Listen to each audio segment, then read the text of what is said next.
अस्सलाम वालेकुम नाज़रीन NPK 13,540 मार्केट में माल आ गया है और चा गया है। तो आपको बता देते हैं कि आखिरकार ये 13,540 क्या है, जो कि ये माल मार्केट में आ गया है और चा गया है माशाल्लाह। तो दिखा देते हैं आपको, ये चेक कर ले।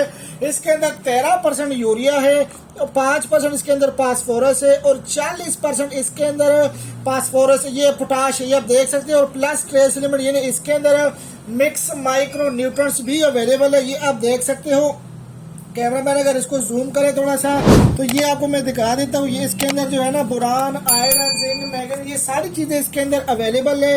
यानी मिक्स माइक्रो न्यूट्रंस भी आपको अलग डालने की जरूरत नहीं अगर आप इसकी स्प्रे करते हो।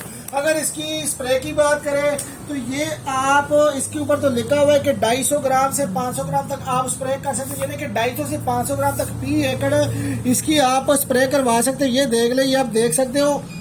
साथ में अगर इसकी प्लट की बात करें तो ये आप 5 किलो के हिसाब से फी एकड़ ये आप प्लट कर सकते हैं। यानी ये 25 केजी का एक बैग है और ये बनेगा आपका 5 एकड़ के लिए। यानी 5 एकड़ पे ये आप प्लट कर सकते हो। यानी ये 5 बैग का काम करेगा। जिस तरह के हमारे पास पोटाश है तो इसके अंदर पोटाश भी है, इसको आप पोटाश की जगह इस्तेमाल कर सकते हो। 5 एकड़ पे आप ये कर सकते हो। तो ये आप देख सकते हो माशाल्लाह है भी ओरिजिनल तुर्की का माल है। माल की गारंटी ये पानी में हल्का जीर का है। तो स्क्रीन के ऊपर चलते हुए नंबर पे रब्ता कीजिए 25 25 66 99 2 नंबर पे रब्ता करके आप अपना ऑर्डर करवा सकते हो जी। शुक्रिया।